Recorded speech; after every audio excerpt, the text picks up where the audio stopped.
savaitės energijos, žiūrime bendras savaitės fonas,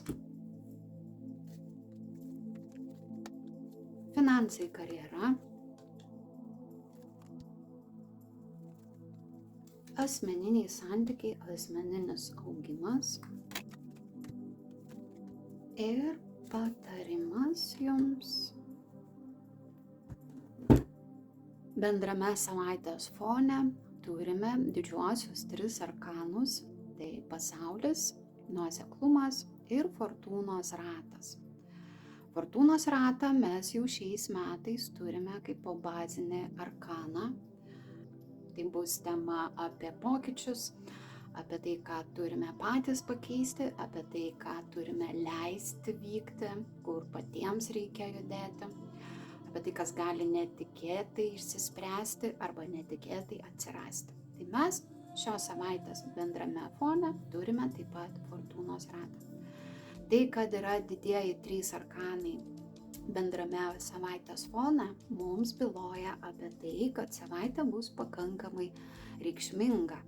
Paimsime pirmą arkaną, tai pasaulį, apie ką jisai čia mums labiau kalba.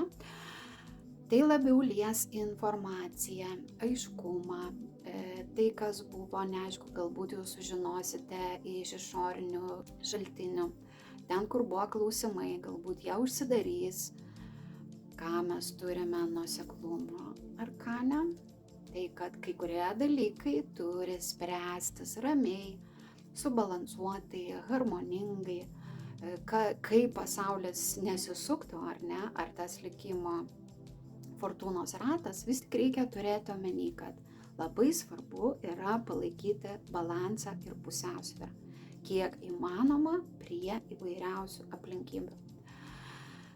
Tai žvaigždė mums dar labiau pabrėžia tai, kad žiūrėkite savo sveikatą, žiūrėkite savo svajonių šią savaitę, nesiblaškykite, išlaikykite pusiausvyrą, vidinę rimtį, būkite nuoseklūs savo planų, tikslų siekime, žvaigždė taip pat apie tą patį. Ir fortūnos ratas apie ką?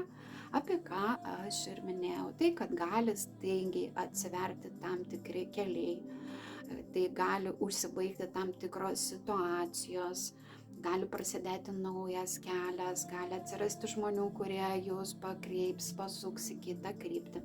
Tai bendras savaitės fonas būtų tokiose energijose.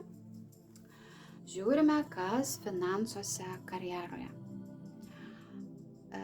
Kas liečia finansus, kažkokio tai pagausėjimo nelabai ir nusimato, bet pačią veiklą, kaip tos finansus investuoti, kaip juos uždirbti, kaip sudėlioti prioritetus, jūs tikrai turėsite galimybę judinti, nes ši savaitė bus apie tai, kad reikia atsitraukti, mes turim didįjį arkaną atsiskyrėlis, apgalvoti, paieškoti tam tikrų sprendimų, jeigu jų reikia.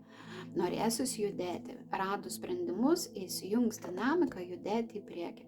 Bet iki tol jums siūlo panagrinėkite, paieškokite geriausių sprendimų, jie tikrai yra įmanomi šioje savaitėje.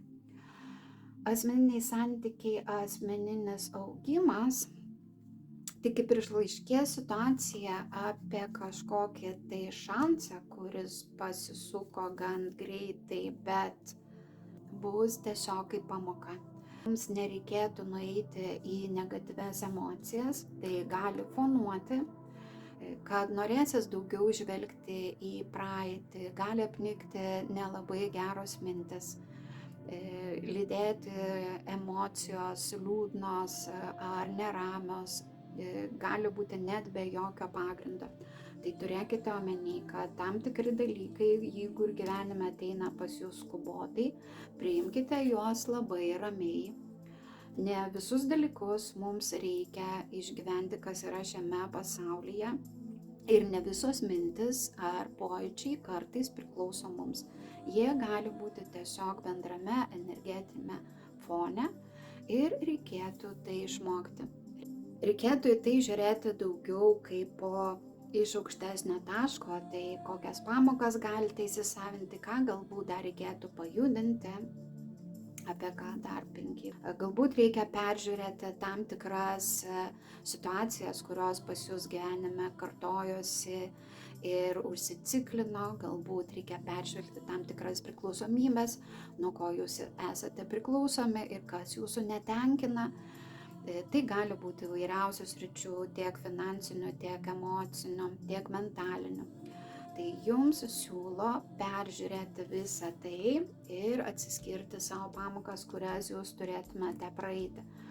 Asmeninių santykių kaip po poroje išreikštų stipriai nerodo, tai reiškia didžiausias aspektas bus būtent asmeninėme augime, asmeninėje raidoje.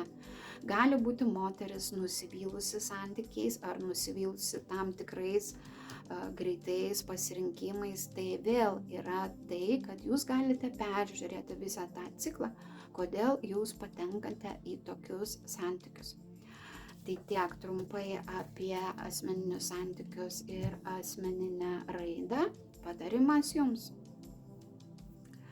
10 pentaklių tai yra apie vertę. Pirmiausiai, ką paminėsiu, tai vertinkite save. 10 pentaklių yra apie vertę ir socialiniam, ir materialiniam kontekste. Tai vertinkite save, vertinkite šeimą, vertinkite tai, ką jūs turite, vertinkite gausą, kurkite gausą, būkite tą gausą. Koncentruokite savo mintis būtent tai, kas yra vertybė. Vertybė jums ar vertybė aplinkai. Ir 10 pentaklių, aišku, kad yra telkit savo dėmesį į finansus, kur galbūt yra kažkokios tai galimybės, kurias jūs galite atrasti šią savaitę.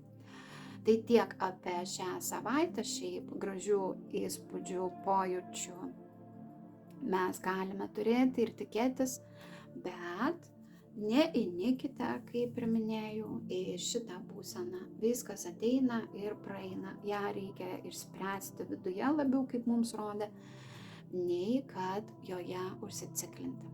Tai tiek ir susitiksime kitoje analizėje.